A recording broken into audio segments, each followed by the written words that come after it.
નમસ્તે વિદ્યાર્થી મિત્રો, કેમ છો બધા? મજામાં છો ને? આજે ધોરણ 11 કેમિસ્ટ્રીની અંદર ચેપ્ટર નંબર 2 જેનું નામ છે પરમાણુનું બંધારણ, એમાં આજે આપણે વાત કરવાની છે ઇલેક્ટ્રોનની શોધ અને આ આપણા ચેપ્ટરનો પહેલો વિડીયો થશે.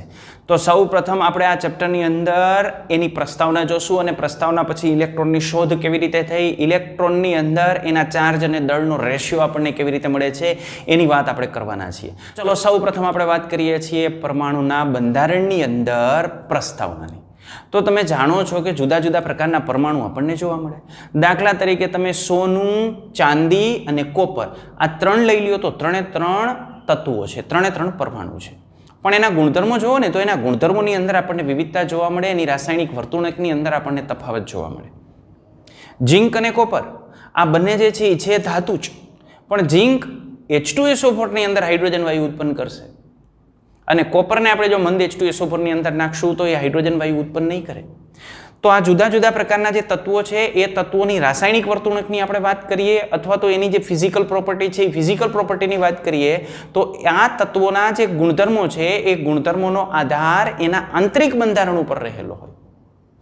એના અમુક એવા આંતરિક બંધારણ આપણને જોવા મળે કે એના ઉપર એનો આધાર હોય.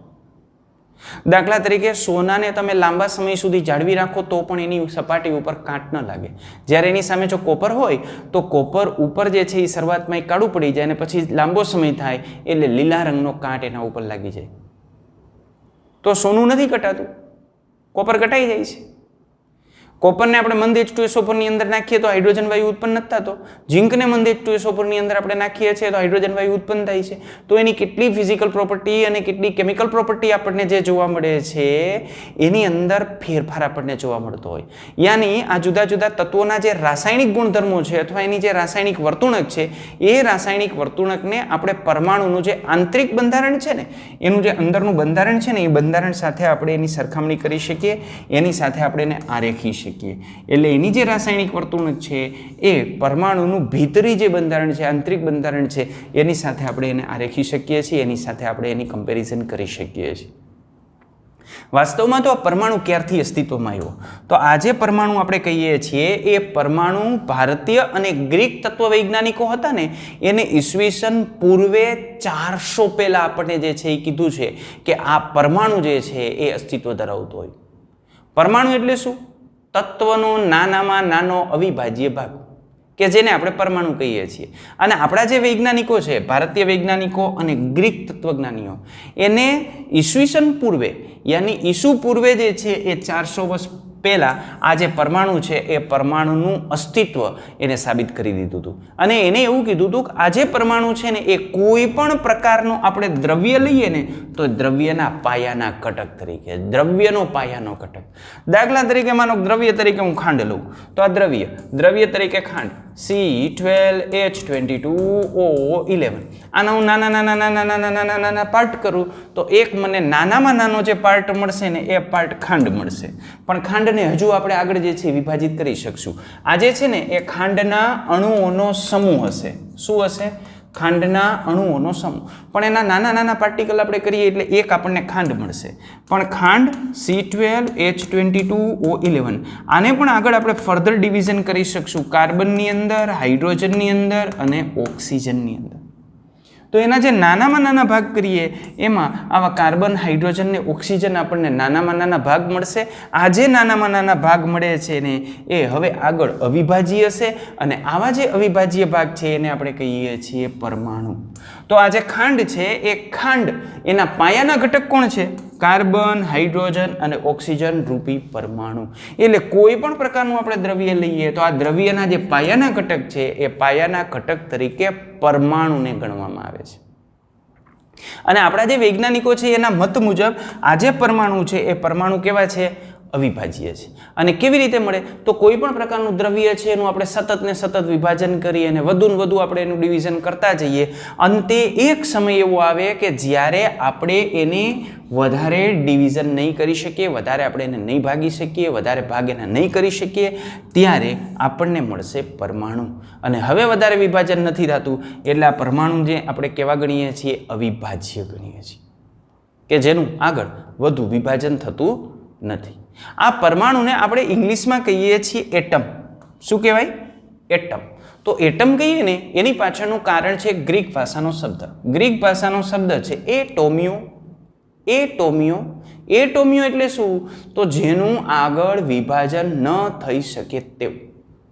જેનું આગળ વિભાજન ન થઈ શકે તેવું. તો આપણો પરમાણુ પણ કેવો છે? એનું આગળ વિભાજન નથી થઈ શકતું. આગળ વિભાજન ન થઈ શકે એને શું કહેવાય? એટોમિયો. તો એટોમિયો સારું ન લાગે એટલે આના ઉપરથી આપણો જે એટમ શબ્દ છે એ એટમ શબ્દ અવતરી આવ્યો છે. એટલે એટમ શબ્દનો માતૃ શબ્દ કયો હતો? ગ્રીક ભાષાનો એટોમિયો, કે જેનો અર્થ થાય અવિભાજ્ય. એના ઉપરથી એટમ શબ્દ જે છે એ અવતરી આવ્યો છે.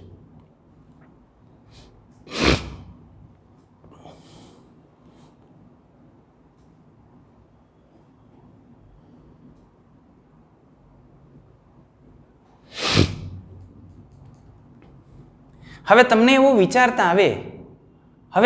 વિચાર આવે કે સર આપણે આ કહીએ છીએ કે આ જે પરમાણુ છે એ પરમાણુ અવિભાજ્ય છે, તો શું આપણે એ પરમાણુને નરી આંખે જોઈ શકીએ છીએ? જે વસ્તુને આપણે નરી આંખે જોઈ શકતા હોય ને એનું વિભાજન થાય છે કે નથી થતું એ આપણે કહી શકીએ કે આનું વિભાજન થયું ને આનું વિભાજન ન થયું. દાખલા તરીકે કોઈ પણ પેન હોય એનું વિભાજન થાય છે કે નથી થતું, તો આપણને નરી આંખે દેખાય તો ખબર પડે કે વિભાજન થાય છે કે નથી થતું. બરાબર. પણ જે વસ્તુ જ તમે નરી આંખે નથી જોઈ શકતા એનું વિભાજન થાય છે કે નથી થતું એ કેમ ખબર પડે? એટલે આ જે પૂર્વધારણા હતી ને એ પૂર્વધારણાને આપણે એક અડસટ્ટા તરીકે જે છે એ ગણતરીમાં લેતા હતા કે આ એક અડસટ્ટો છે. વાસ્તવમાં એની કોઈ પ્રાયોગિક પરખ નહોતી થઈ. શા માટે?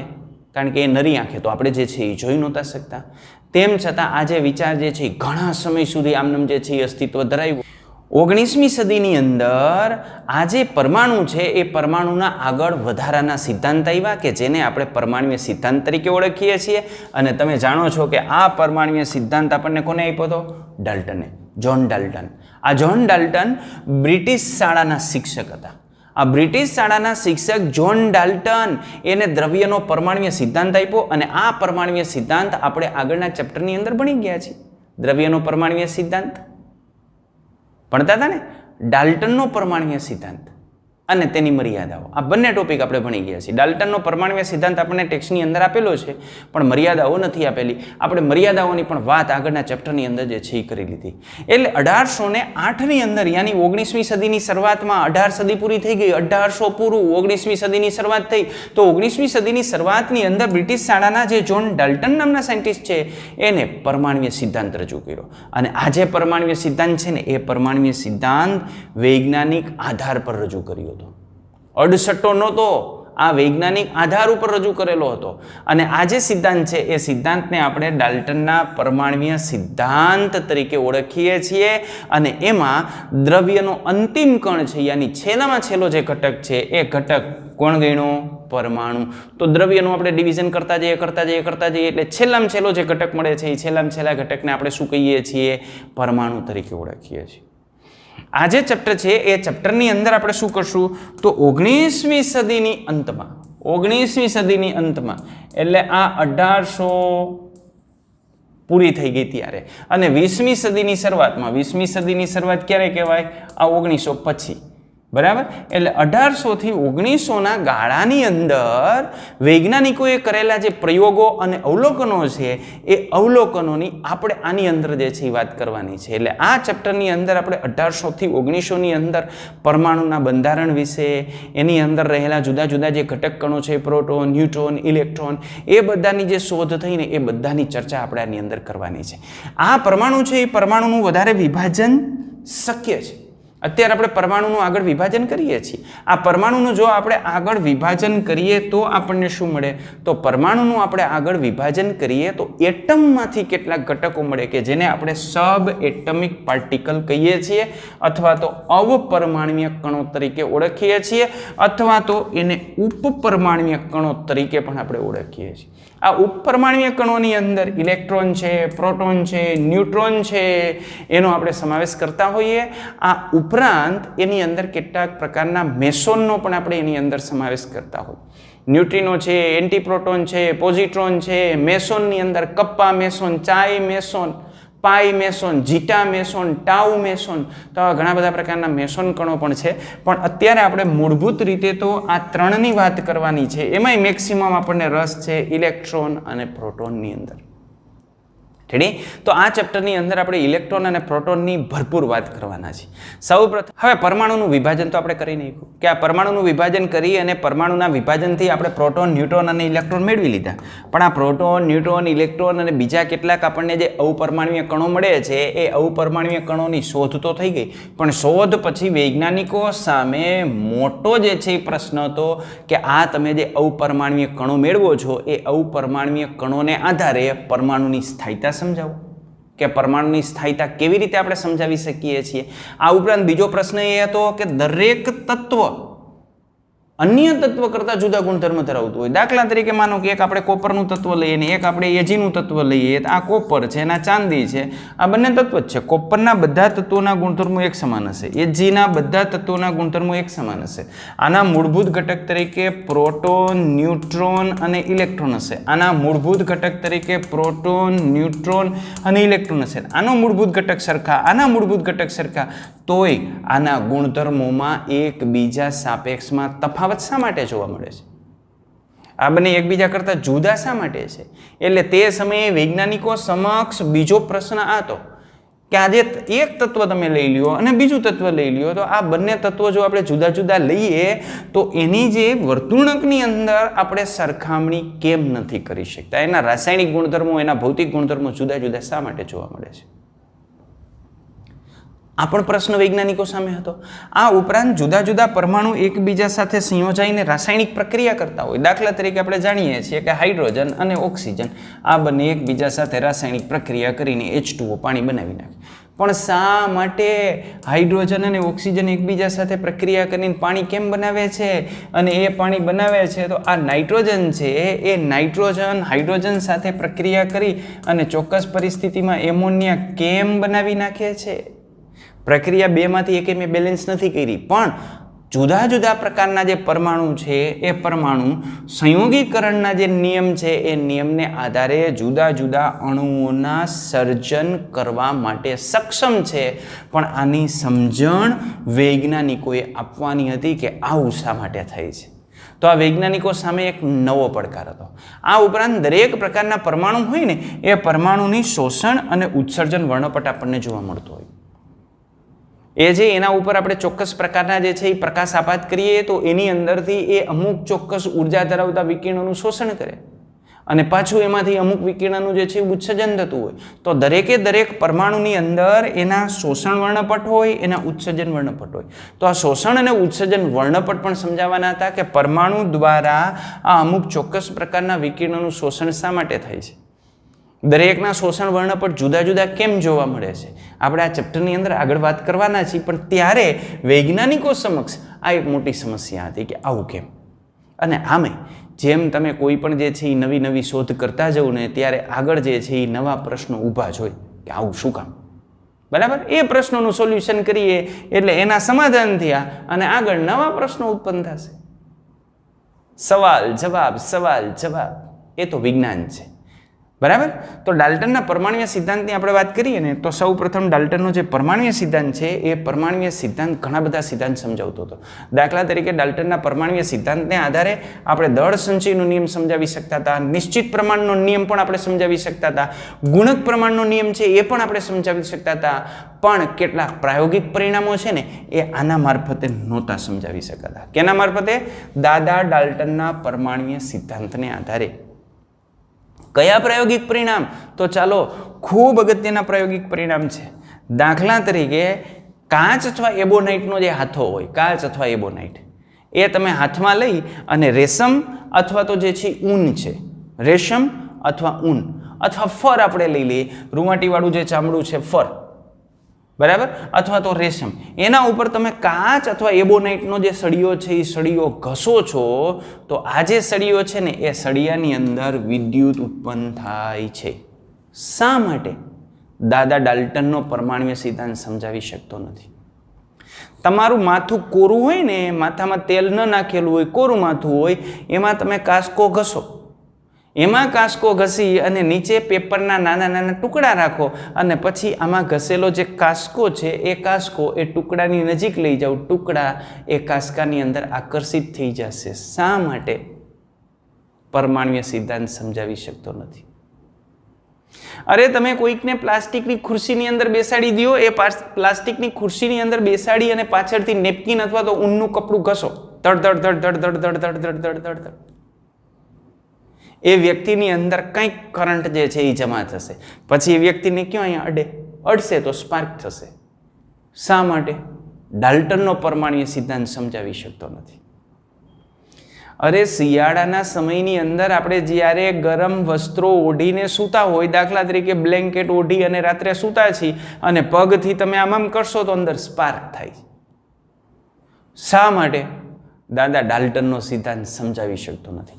એટલે આવા કેટલાક પ્રાયોગિક પરિણામો હતા કે જે પ્રાયોગિક પરિણામો જે ડાલ્ટનનો પરમાણ્વીય સિદ્ધાંત છે એને આધારે આપણે સમજાવી શકતા નહોતા. 20મી સદીની અંદર જુદા જુદા અવપરમાણ્વીય કણો શોધાણા. દાખલા તરીકે ન્યુટ્રોનની શોધ 1932ની અંદર થઈ. બરાબર? તો આ જુદા જુદા અવપરમાણ્વીય કણો છે, એ અવપરમાણ્વીય કણોની શોધ 20મી સદીની અંદર જે છે એ થઈ. ન્યુટ્રોનની શોધ, પ્રોટોન અને ઇલેક્ટ્રોન ઓલરેડી જે છે એ વહેલા શોધાઈ ગયા હતા, પણ ન્યુટ્રોન 1932ની અંદર જે છે એ એની શોધ થઈ. બીજા જે સબ એટમિક પાર્ટિકલ જોવા મળે છે એ બધા પણ 20મી સદીની અંદર જે છે એ શોધાણા. એટલે આ જે વિભાગની અંદર આપણે ખાસ બેની વાત કરવાની છે. કયા કયા? ઇલેક્ટ્રોન અને પ્રોટોન. આ આપણા માટે ખૂબ અગત્યના છે, કારણ કે જે ગુણધર્મો છે ને એ ગુણધર્મોની અંદર બદલાવ આને લઈને આવે, ઇલેક્ટ્રોન અને પ્રોટોનની સંખ્યાને લઈને. ક્લિયર? એટલે આ ખૂબ અગત્યની વસ્તુ છે. તો આપણે ઇલેક્ટ્રોન અને પ્રોટોન વિશે વાત કરશું. સૌ પ્રથમ આપણે જઈએ છીએ ખૂબ જ ઇન્ટરેસ્ટિંગ ટોપિક, અને એ છે ઇલેક્ટ્રોનની શોધ, ડિસ્કવરી ઓફ ઇલેક્ટ્રોન. ઇલેક્ટ્રોનની શોધ કેવી રીતે? ચલો, તો હવે આપણે વાત કરીએ ઇલેક્ટ્રોનની શોધ. મૂળભૂત પાયાના જે ઘટક છે એ પાયાના ઘટકની અંદર આપણે ઇલેક્ટ્રોનની શોધ તરફ આગળ વધીએ છીએ કે આ ઇલેક્ટ્રોનની શોધ કેવી રીતે થઈ. ઈસવીસન 1830ની અંદર જે માઇકલ ફેરાડે નામના જે સાયન્ટિસ્ટ હતા ને, એ માઇકલ ફેરાડે વિદ્યુત વિભાજ્યના દ્રાવણની અંદર વિદ્યુત પ્રવાહ પસાર કર્યો. વિદ્યુત વિભાજ્યનું જે દ્રાવણ હોય ને એની અંદર વિદ્યુત પ્રવાહ પસાર કર્યો. વિદ્યુત વિભાજ્ય એટલે શું? તો એવા પદાર્થ કે જે પદાર્થનું વિભાજન થઈ શકતું હોય. દાખલા તરીકે મીઠું છે, તો મીઠાનું આપણે જલીય દ્રાવણ બનાવીએ ને, તો મીઠાના જલીય દ્રાવણની અંદર આપણને શું મળે? તો મીઠાના જલીય દ્રાવણની અંદર Na+ અને Cl- આયન આપણને મળશે. આ Na+ અને Cl- આયનનું જે સાંદ્ર દ્રાવણ છે એ સાંદ્ર દ્રાવણની અંદર આપણે વિદ્યુત ધ્રુવો ડૂબાડીએ છીએ. આ વિદ્યુત ધ્રુવો ડૂબાડી દીધા અને આના ઉપર આપણે વિદ્યુત પ્રવાહ પસાર કરીએ છીએ. આમાં વિદ્યુત પ્રવાહ પસાર કરીએ એટલે આમાં જે એનોડ છે ને એ એનોડ ઉપર Cl2 ક્લોરીન વાયુ મળશે, અને આ જે કેથોડ છે ને એ કેથોડ ઉપર હાઇડ્રોજન વાયુ મળશે. તો આ ક્લોરીન વાયુ અને હાઇડ્રોજન વાયુ એને વિદ્યુત ધ્રુવ ઉપર પ્રાપ્ત થયેલી નીપજ કહેવાય. પણ ક્યારે પ્રાપ્ત થાય? આમાંથી વિદ્યુત પ્રવાહ પસાર કરે ને ત્યારે. સમજાણી વાત? શું કરવાનું? વિદ્યુત વિભાજ્યનું દ્રાવણ લેવાનું, વિદ્યુત વિભાજ્યના દ્રાવણની અંદર વિદ્યુત ધ્રુવો ડૂબાડવાના, વિદ્યુત ધ્રુવો ડૂબાડી અને પછી એમાંથી વિદ્યુત પ્રવાહ પસાર કરવાનો, ડીસી વિદ્યુત પ્રવાહ પસાર કરવાનો. એમાં વિદ્યુત પ્રવાહ પસાર કરીએ ને એટલે આ જે વિદ્યુત ધ્રુવો છે ને એ વિદ્યુત ધ્રુવો ઉપર રાસાયણિક પ્રક્રિયા થઈ છે અને પરિણામે વિદ્યુત ધ્રુવ ઉપર દ્રવ્ય જમા થઈ છે. અહીં તો બંને વાયુ અવસ્થામાં છે એટલે અહીંથી છૂટા પડી જાય, અહીંથી Cl છૂટો પડી જશે, અહીંથી H2 છૂટો પડી જશે. બરાબર? પણ જો આની અંદર માનો કે આપણે પિગલિત NaCl લીધું હોય, NaCl પિગલિત લીધું હોય, તો અહીં હાઇડ્રોજનની જગ્યાએ એ ધ્રુવ ઉપર સોડિયમ જમા થાય. આ જે ધ્રુવ છે ને એ ધ્રુવ ઉપર સોડિયમ જમા થાય. તો શું થાય છે? વિદ્યુત ધ્રુવ ઉપર કંઈક દ્રવ્ય જમા થાય છે. જો એ વાયુ અવસ્થામાં હોય તો ત્યાંથી છૂટું પડી જાય, અને સોલિડ અવસ્થામાં હોય તો એના ઉપર પડ્યું રહે, ડિપોઝિટ રહેશે, ત્યાં જમા રહેશે. કોને કર્યું હતું? Michael Faraday. કોને આધારે? કોને આધારે? વિદ્યુત વિભાજ્યના જલીય દ્રાવણને આધારે. રેડી? તો આવા વિદ્યુત વિભાજ્યના જે પ્રયોગ છે ને એ પ્રયોગ તો આપણે આગળ જે છે એ ભણવાના છે. આગળ આપણે જ્યારે ધોરણ 12ની અંદર ઇલેક્ટ્રોકેમિસ્ટ્રી ભણશું ત્યારે ઇલેક્ટ્રોકેમિસ્ટ્રીની અંદર આપણે આવા જુદા જુદા વિદ્યુત વિભાજ્યના દ્રાવણનું વિદ્યુત વિભાજન કરશું તો એ વિદ્યુત વિભાજનમાં ક્યારે કઈ નીપજ મળે એની આપણે ન્યા ચર્ચા કરવાની છે. અત્યારે આપણે માઇકલ ફેરાડેના બીજા પ્રયોગની વાત કરીએ તો આ જે માઇકલ ફેરાડે છે એ માઇકલ ફેરાડે વિદ્યુત વિભાર નળીનો પ્રયોગ કર્યો. વાયુના વિદ્યુત વિભાર નળીનો એને પ્રયોગ કર્યો, અને આ વિદ્યુત વિભાર નળીનો જે પ્રયોગ છે એ પ્રયોગને આધારે પરમાણુનું જે બંધારણ છે એ બંધારણની અંદર એ ડોક્યુ કરી શક્યા. કારણ કે ઇલેક્ટ્રોનની જે શોધ થઈ એની પાછળનું મૂળભૂત કારણ આ માઇકલ ફેરાડેનો વિદ્યુત વિભાર નળીનો જે પ્રયોગ છે એ પ્રયોગ છે. અને પરમાણુની અંદર મૂળભૂત ઘટક તરીકે ઇલેક્ટ્રોન છે. એટલે તો આપણે કહીએ છીએ કે આ જે વિદ્યુત વિભાર નળી છે એને આધારે પરમાણુના બંધારણની અંદર આપણે ડોક્યુ કરી શીખ્યા. સૌ પ્રથમ આપણે એક વસ્તુ સ્વીકારી લઈએ, સૃષ્ટિનો સર્વસામાન્ય નિયમ છે અથવા પાયાના નિયમ તરીકે આપણે આને લઈ શકીએ કે જે સમાન વીજભાર હોય ને એમના વચ્ચે હંમેશા અપાકર્ષણ થાય, અને વિરુદ્ધ વીજભાર હોય ને યાની અસમાન વીજભાર હોય ને તો એ હંમેશા એકબીજાને આકર્ષે. કારણ કે આ સિદ્ધાંત છે એ સિદ્ધાંતને આધારે આપણે એનો વીજભાર નક્કી કરવાના છીએ કે ઇલેક્ટ્રોન જે ઉત્પન્ન થાય છે એનો વીજભાર કેવો છે. તો વીજભાર આપણે નક્કી કરશું આને આધારે. અવલોકન લેશું આપણે કે ઋણ વિદ્યુત ધ્રુવ લગાવીએ છીએ તો શું થાય છે, એ આકર્ષાય છે કે અપાકર્ષાય છે. આકર્ષાય તો ઋણ તરફ આકર્ષાતો હોય તો ધન વીજભાર વાળો હોય. બરાબર. તો કેવો વીજભાર ધરાવે છે એ આકર્ષણ અને અપાકર્ષણના સિદ્ધાંતને આધારે આપણે નક્કી કરવાના છીએ. 1850ની અંદર માઇકલ ફેરાડે શૂન્ય અવકાશ નળી યાની વિદ્યુત વિભાર નળીનો અભ્યાસ કર્યો. આ વિદ્યુત વિભાર નળીને આપણે કેથોડ નળી તરીકે પણ ઓળખીએ. જો આ એક નળી છે, કાચની નળી છે, મજબૂત કાચની નળી. વિદ્યુત વિભાર નળી શૂન્ય અવકાશ નળી અથવા તો વિદ્યુત વિભાર નળી તરીકે આપણે ઓળખીએ છીએ. આ નળીની અંદર શું હોય તો બે ધ્રુવ ગોઠવેલા હોય. અહીં એક ધ્રુવ ગોઠવેલો છે, અહીં એક ધ્રુવ ગોઠવેલો છે. આ ધ્રુવ ગોઠવેલા હોય. આ ધ્રુવને બહારથી વિદ્યુત પરિપથ સાથે જોડી દીધા હોય, અહીં જોડેલા છે. હવે માઇકલ ફેરાડેએ શું કર્યું તો માઇકલ ફેરાડેએ આની અંદર વાયુ ભર્યો. આ વાયુ ભરી અને અહીંથી એને જે છે એ વોલ્ટેજ ચાલુ કર્યા. પહેલાં લો વોલ્ટેજ, ધીમે ધીમે ધીમે ધીમે વોલ્ટેજ વધારતા ગયા. એને અવલોકન લેવું હતું કે વાયુ વડે વિદ્યુતનું વહન થાય છે કે નથી થતું. બરાબર. એટલે શરૂઆતમાં લો વોલ્ટેજ એને લાગુ પડ્યા, પણ લો વોલ્ટેજને લઈને એને કશું જ પરિણામ ન મળ્યું, ફેલ. બરાબર. પછી ધીમે ધીમે વોલ્ટેજ ખૂબ હાઈ કર્યા, તો પણ એને પરિણામ ન મળ્યું. પછી એને એવો વિચાર આવ્યો કે આની અંદર જે વાયુ ભરેલો છે ને એ વાયુ હું ખૂબ નીચા દબાણે ભરું. એટલે એને શું કર્યું કે આ જે શૂન્ય અવકાશ પંપ સાથે એને જોડી દીધી એ નળીને, અને એ નળીને શૂન્ય અવકાશ પંપ સાથે જોડી એટલે આની અંદર જે વાયુ છે એ વાયુનું દબાણ ખૂબ ઘટી ગયું, ટેન્ડ્સ ટુ 0. શૂન્ય અવકાશની નજીક વાયુ ગયો. વાયુ શૂન્ય અવકાશની નજીક જે છે એ દબાણ એને પ્રાપ્ત કર્યું. પછી એને આ જે વોલ્ટેજ છે એ વોલ્ટેજ એને લો વોલ્ટેજ આપ્યા કે હવે કાંઈ મને અવલોકન મળે છે તો તોય અવલોકન ન મળ્યું. અહીં પ્રેશર તો લો જ હતું. કેનું પ્રેશર? અંદર ભરેલા વાયુનું પ્રેશર એ તો લો જ હતું, પણ અહીંથી જે વોલ્ટેજનું પ્રેશર છે એ પણ લો હતું, તો એને પરિણામ ન મળ્યું. પણ વોલ્ટેજ ધીમે ધીમે વધારતા ગયા તો એક સમય એવો મળ્યો કે જ્યારે એને હાઈ વોલ્ટેજ લાગુ પાડ્યું ને ત્યારે એને અમુક ચોક્કસ પ્રકારના કણોનો પ્રવાહ એની અંદર નોંધી શક્યા અને એને સફળતા મળી. એટલે આ વિદ્યુત વિભાર નળીની અંદર કઈ કન્ડિશન રાખવાની છે તો વિદ્યુત વિભાર નળીની અંદર અહીં બે વિદ્યુત ધ્રુવો રાખવાના છે. વિદ્યુત ધ્રુવોને હાઈ વોલ્ટેજ સાથે જોડવાના છે, હાઈ વોલ્ટેજ સાથે. અને અહીં જે વિદ્યુત વિભાર નળી હોય ને એને શૂન્ય અવકાશ પંપ સાથે જોડી દેવાની અને ટેન્ડ્સ ટુ શૂન્ય અવકાશની નજીકનું નીચું દબાણ એની અંદર રાખવાનું છે. બરાબર. હવે અવલોકન માટે એને શું કર્યું તો માઇકલ ફેરાડે આ વિદ્યુત વિભાર નળી હતી ને એને થોડીક મોડિફાઈ કરી. શું એને મોડિફિકેશન કર્યું તો આપણે એની વાત કરીએ કે આ જે એનોડ હતો ને એ એનોડ ઉપર એને કાણા પાડી દીધા. આ એનોડ છે, એનોડની અંદર કાણા રાખી દીધા. Cathode as it is, cathode જે હતો તે જ, કેથોડમાં કોઈ ફેરફાર નથી, પણ એનોડની અંદર એને કાણા પાડી દીધા.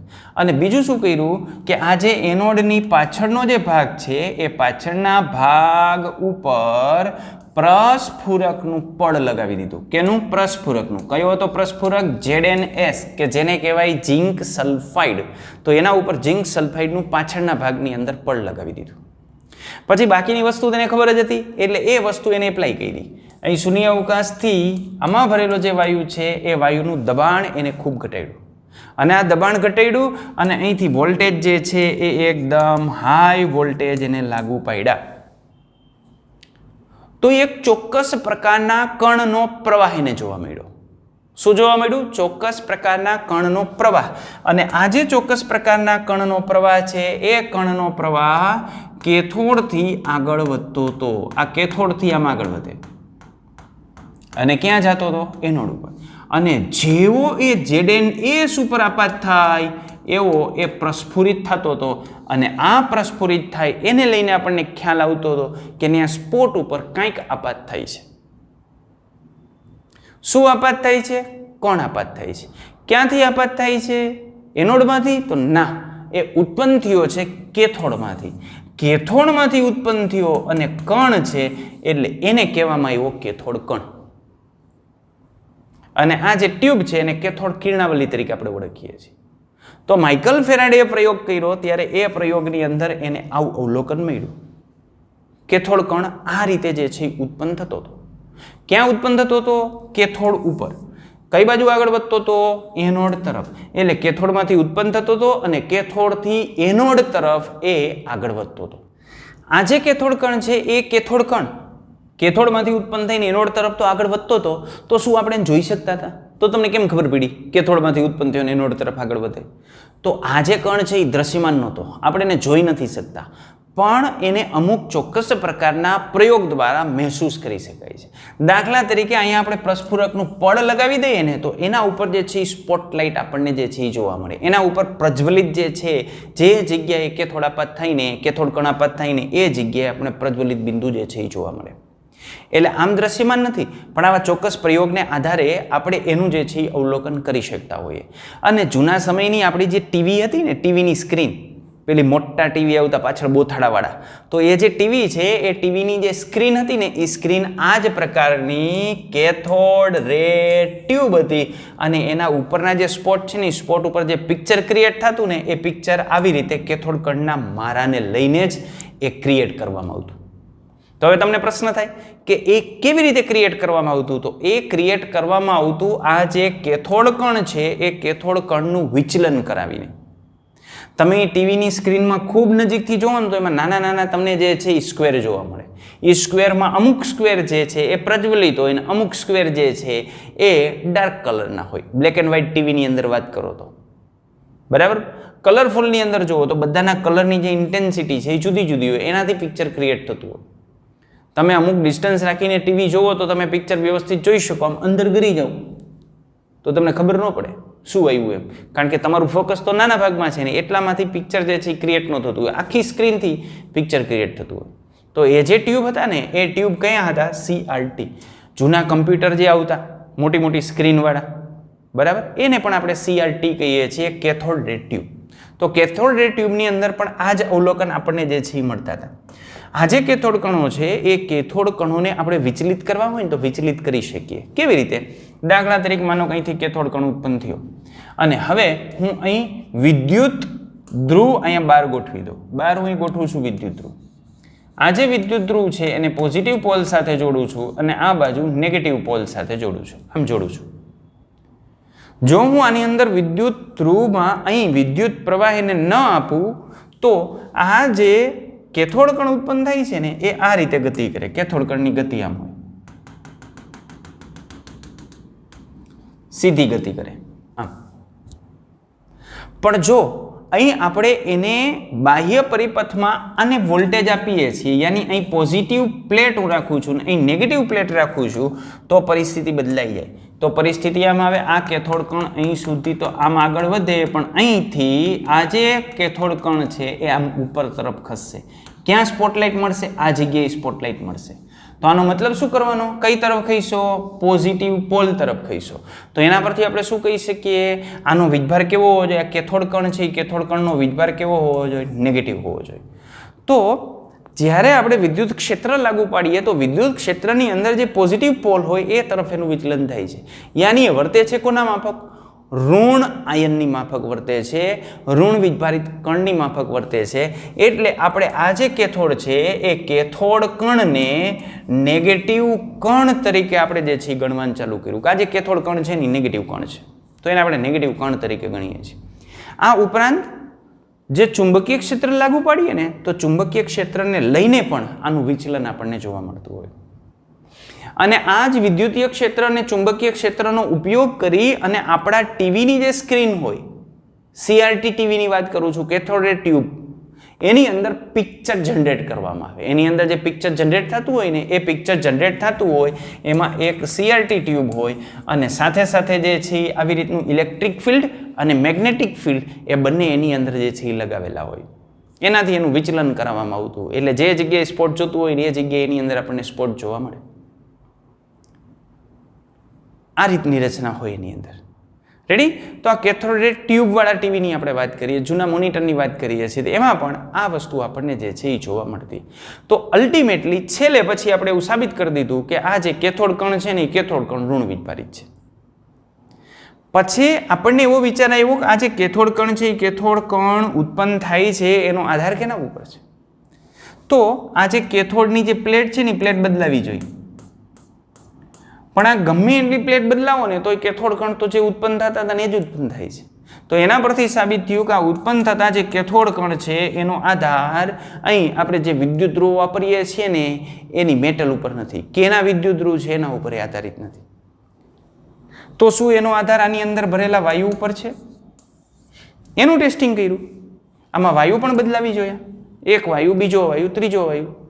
કોઈ પણ વાયુ ભરે ને કન્ડિશન આ રાખવાની, શૂન્ય અવકાશ પંપ સાથે જોડીને ખૂબ નીચું દબાણ રાખવાનું અને હાઈ વોલ્ટેજ પસાર કરવાનું.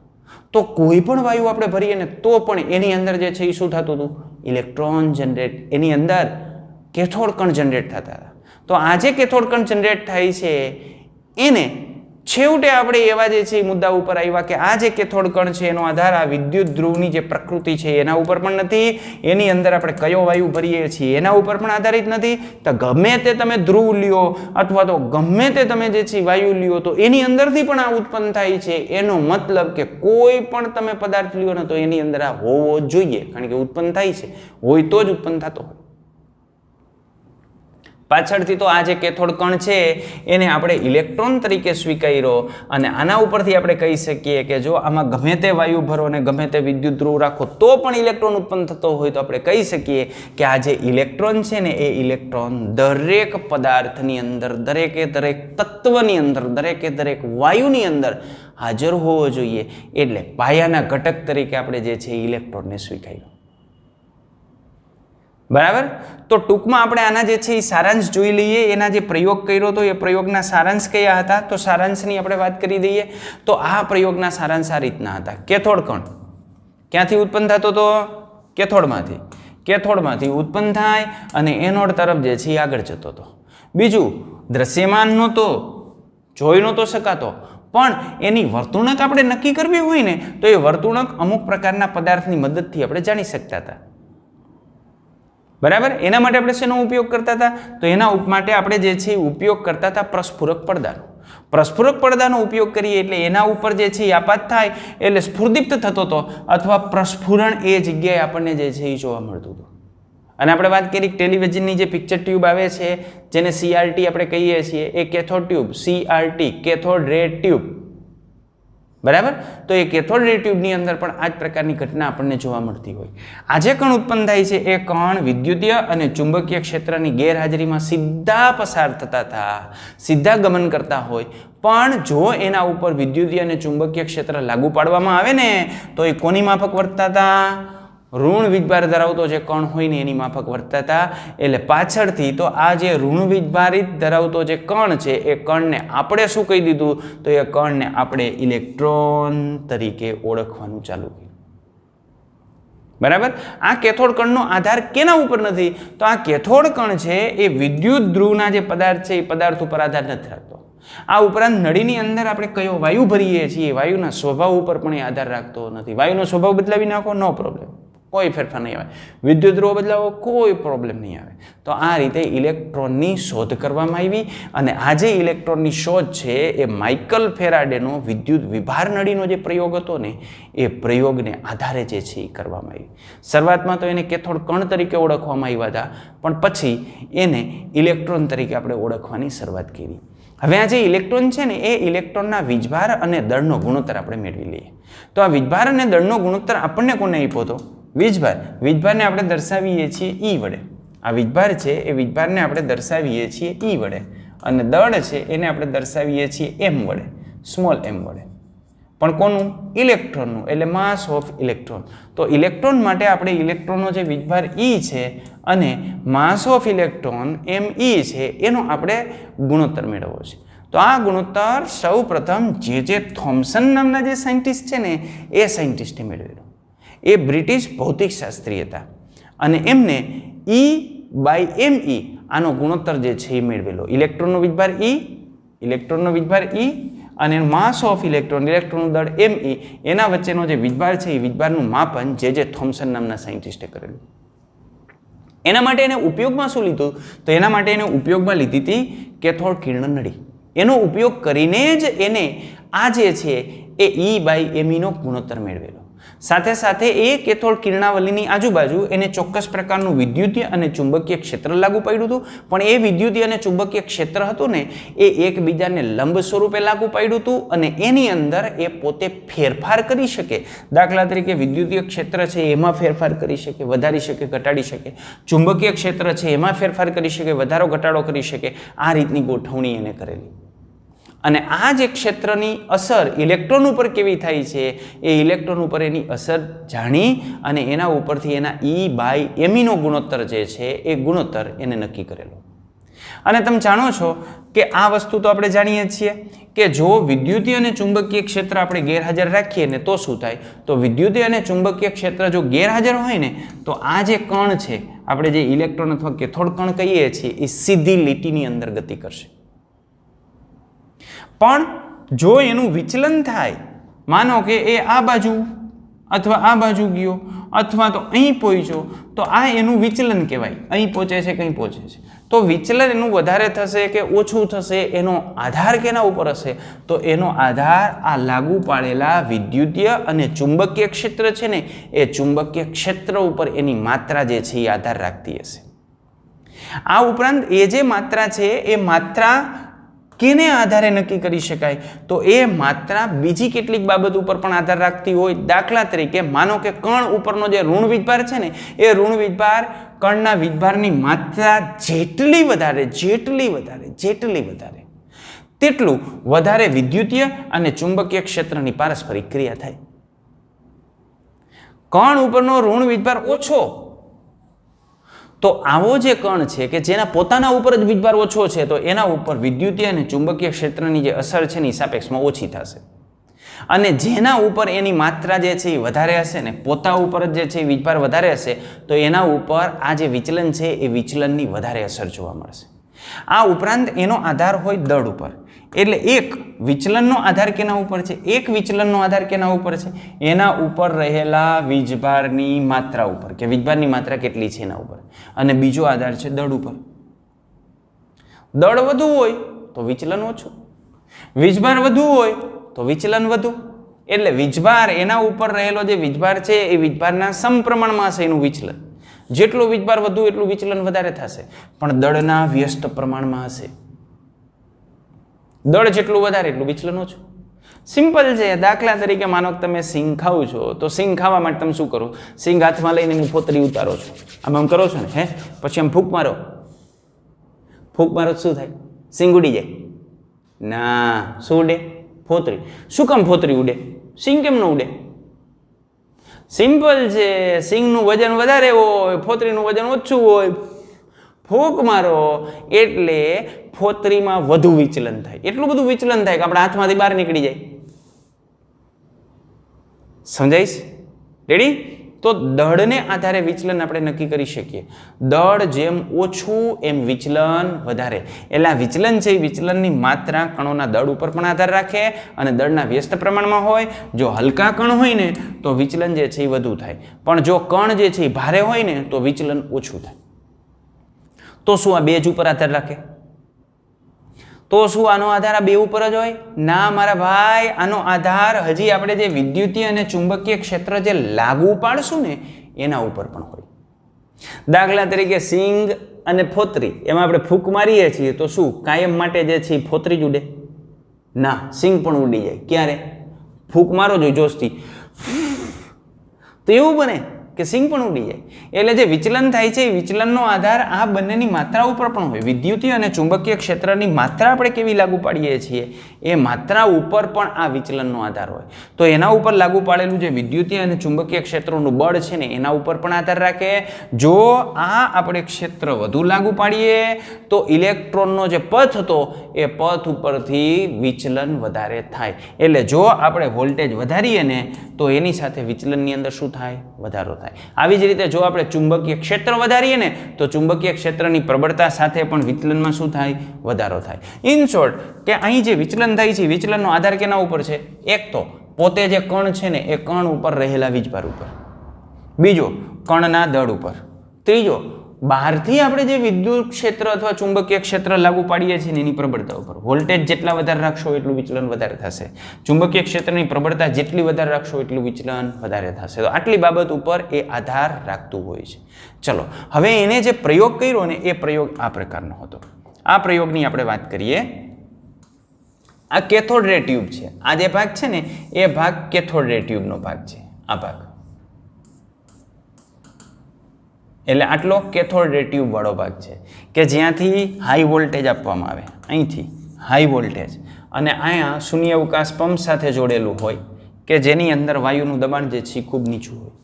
પછી આમાંથી કેથોડ કણ ઉત્પન્ન કરવામાં આવ્યા. આ જે કેથોડ કણ આ એનોડની અંદર કાણું, એ કાણામાંથી કેથોડ કણ જે છે આગળ પસાર થાય. હવે શું કર્યું? કેથોડ કણ તો ઉત્પન્ન થઈ ગયા, એનોડની અંદર કાણું પણ પાડી નાખ્યું. તો આ એનોડની અંદર કાણું છે. હવે કાણામાંથી આ કેથોડ કણ ઉત્પન્ન થયા. તો આ કેથોડ કણ ત્યાંથી આગળ વધે છે. તો આ કેથોડ કણ સીધા જાય છે અને અહીં આપણે જે પ્રસ્ફુરક પડદો રાખ્યો છે ને એ પ્રસ્ફુરક પડદા ઉપર બી બિંદુ ઉપર એક આપણને સ્પોટ મળે છે. યાની આપણે કહીએ છીએ કેથોડ સીધી લીટીમાં ગતિ કરે છે. પછી આ જે કેથોડ કિરણાવલીની આગળ આપણે જે પ્રસ્ફુરક પડદો રાખેલો ત્યાં વિદ્યુતીય અને ચુંબકીય ક્ષેત્ર આપણે લાગુ પાડ્યું. પણ એ કેવી રીતે? એકબીજાને લંબ તરીકે. કેવી રીતે એકબીજાને લંબ તરીકે? તો જુઓ, આ છે ને એ વિદ્યુતીય ક્ષેત્ર છે. આ વિદ્યુતીય ક્ષેત્ર, આ પ્લેટ ગોઠવેલી છે. રેડી? બીજી પ્લેટ આ બાજુ ગોઠવેલી છે. આમ પ્લેટ ગોઠવેલી છે. આમ બે પ્લેટ કે જેમાંથી વચ્ચેથી આપણો જે કેથોડ કણ અથવા ઇલેક્ટ્રોન જે છે ને પસાર થવાનો છે. આ બે પ્લેટની વચ્ચે, બરાબર? અને મેગ્નેટિક ફિલ્ડ આમ ગોઠવેલું છે. આમ આ મેગ્નેટિક ફિલ્ડ, આ બાજુ મેગ્નેટિક ફિલ્ડ, આ બાજુ મેગ્નેટિક ફિલ્ડ. 90 ના ખૂણે આ બંને એકબીજા સાથે કેટલાના ખૂણે ગોઠવેલા છે? 90 ના ખૂણે એકબીજાને લંબ તરીકે ગોઠવેલા છે. હવે આપણે આના ઉપર વિદ્યુતીય અને ચુંબકીય ક્ષેત્રની શું અસર થાય ને એ આપણે વાત કરીએ. તો હવે માત્ર ને માત્ર હું આના ઉપર લાગુ પાડું છું કયું ક્ષેત્ર? વિદ્યુતીય ક્ષેત્ર. આ પહેલા તો આ સીધો પસાર થઈ જતો હતો અને અહીં આપણને બિંદુ બી ઉપર સ્પોટલાઇટ મળતી હતી. પણ હવે માત્ર ને માત્ર હું વિદ્યુતીય ક્ષેત્ર લાગુ પડું છું, આને ઓન કરું છું. એટલે આ બાજુ પોઝિટિવ પોલ છે, આ નેગેટિવ પોલ છે. ઇલેક્ટ્રોનનો વીજભાર તો આપણને ખબર છે કે ઇલેક્ટ્રોનનો વીજભાર કેવો છે? ઇલેક્ટ્રોનનો વીજભાર ઋણ છે. ઇલેક્ટ્રોનનો વીજભાર ઋણ છે એટલે શું થાય? તો ઇલેક્ટ્રોનનો વીજભાર ઋણ હોવાથી આ ઇલેક્ટ્રોન જ્યારે અહીંથી આમ પસાર થશે ત્યારે હવે આપણે એને વિદ્યુત ક્ષેત્ર લાગુ પાડીએ છીએ. એટલે વિદ્યુત ક્ષેત્રમાં વિરુદ્ધ વીજભાર તરફે આકર્ષિત થશે. તો વિરુદ્ધ વીજભાર કઈ બાજુ આપ્યો છે? આ બાજુ પોઝિટિવ પોલ આપ્યો છે. પોઝિટિવ પોલ આપ્યો છે તો ઇલેક્ટ્રોન ક્યાં જશે? અહીં.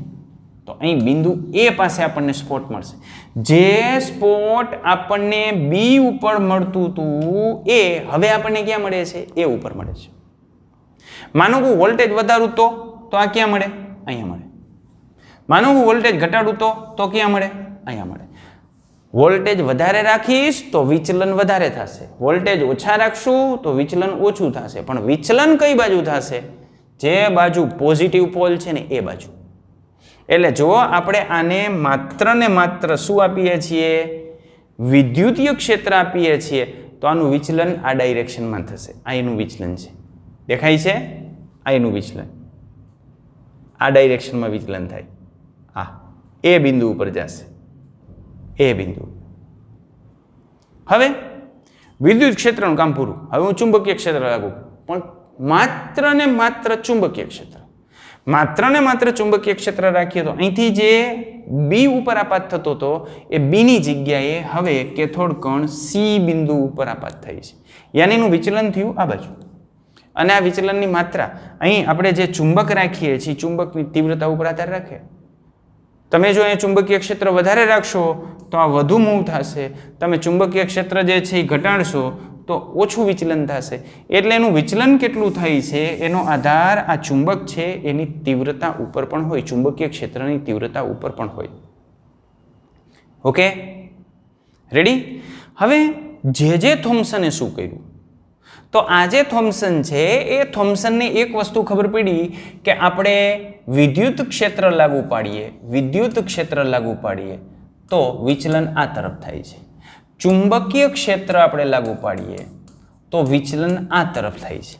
બંને લાગુ પાડીએ તો બોલો બંને લાગુ પાડીએ તો વિદ્યુતીય ક્ષેત્ર એમ કહે છે કે આ બિંદુ ઉપર તરફ જાઓ અને ચુંબકીય ક્ષેત્ર એવું કહે છે કે આ નીચે તરફ જાઓ. બરાબર? તો બંનેની પરિણામી અસર જોવા મળશે. જો વિદ્યુત અને ચુંબકીય ક્ષેત્ર બંને લાગુ પાડીએ અને એમાં વિદ્યુતીય ક્ષેત્ર પ્રભાવી હશે ને તો આ બિંદુ આપણને આ જગ્યાએ આમ થોડુંક ઉપર મૂવ થશે. આટલું નહીં થાય પણ થોડુંક ઉપર મૂવ થશે, કારણ કે વિદ્યુત ક્ષેત્ર વધારે પ્રભાવી છે. અને જો ચુંબકીય ક્ષેત્ર આપણે વધારે પ્રભાવી રાખશું વિદ્યુત ક્ષેત્ર કરતાં તો આ નીચે તરફ મૂવ થશે. એટલે જે થોમ્સને શું કર્યું તો એને આ જે વિદ્યુત ક્ષેત્ર છે અને જે ચુંબકીય ક્ષેત્ર છે એના મૂલ્યોમાં એને બદલાવ કર્યા. એવા બદલાવ કર્યા કે બંને લાગુ પાડેલા હોય, ચુંબકીય ક્ષેત્ર પણ લાગુ પડેલું છે અને વિદ્યુતીય ક્ષેત્ર પણ લાગુ પાડેલું છે. આ બંને અવસ્થાની અંદર જે કેથોડ કણ અથવા જે ઇલેક્ટ્રોન છે એનું વિચલન નથી થતું. ક્યાં મળે છે? જે જગ્યાએ એની ગેરહાજરીમાં મળતો હતો ને ત્યાં જ મળે છે. આ જ્યારે ગેરહાજર હતા ત્યારે ક્યાં આપાત થતો હતો? બી બિંદુ ઉપર. તો એને વિદ્યુત અને ચુંબકીય ક્ષેત્રના એવા મૂલ્યો સેટ કર્યા કે જે મૂલ્યોને આધારે આ જે ઇલેક્ટ્રોનનું જે વિચલન થતું હતું ને એ બંધ થઈ ગયું અને એને આધારે એને ઈ અને એમીનો ગુણોત્તર મેળવ્યો કે એને ઇલેક્ટ્રોનનો ચાર્જ અને એનો જે માસ ઓફ ઇલેક્ટ્રોન એનો જે ગુણોત્તર છે એ ગુણોત્તર એને મેળવ્યો અને એ ગુણોત્તર આપણને મળ્યો આટલો 1.758820 × 10⁻11 કુલમ પર કેજી. બરાબર? તો બ્રીફમાં આપણે જે છે એ જોઈ લઈએ, આપણે જે ભણ્યા એને જે છે એ શબ્દ સ્વરૂપે જોઈ લઈએ. તો આ ગુણોત્તરની અંદર શું થયું? જો માત્ર ને માત્ર તમે વિદ્યુત ક્ષેત્ર લાગુ પાડો ત્યારે કયા બિંદુ ઉપર એનું વિચલન થતું હતું? ઇલેક્ટ્રોનનું વિચલન થઈ અને કેથોડ નળીમાં બિંદુ એ આગળ અથડાતું હતું. માત્ર ચુંબકીય ક્ષેત્ર આપણે લાગુ પાડીએ તો ક્યાં જતું હતું? નીચે બિંદુ સી ઉપર અથડાતું હતું.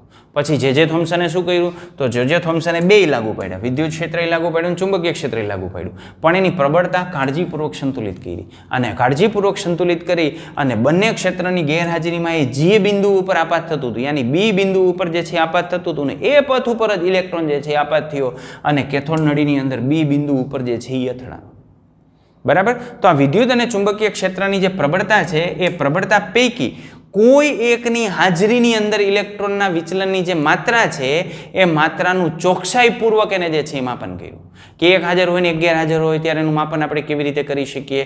વધારે વિદ્યુત ક્ષેત્ર વધારીએ ત્યારે એનું માપન કેવી રીતે થાય, ચુંબકીય ક્ષેત્ર આપણે વધારીએ તો માપન કેવી રીતે થાય, ચુંબકીય ક્ષેત્ર વધારીને વિદ્યુત ક્ષેત્ર ઘટાડીએ તો એનું વિચલન કેટલું થાય છે. તો આ બધી જુદી જુદી પરિસ્થિતિને આધારે એને E/meનો ગુણોત્તર જે છે એ ગુણોત્તર નક્કી કર્યો હતો અને આ જે ગુણોત્તર એને નક્કી કર્યો એ ગુણોત્તર આટલો હતો. E/meનો ગુણોત્તર મળ્યો 1.758820 × 10⁻11 કુલમ પ્રતિ કિલોગ્રામ અથવા કિલોગ્રામ ઇન્વર્સ. આટલું મૂલ્ય આપણને મળ્યું. જ્યાં Me શું છે?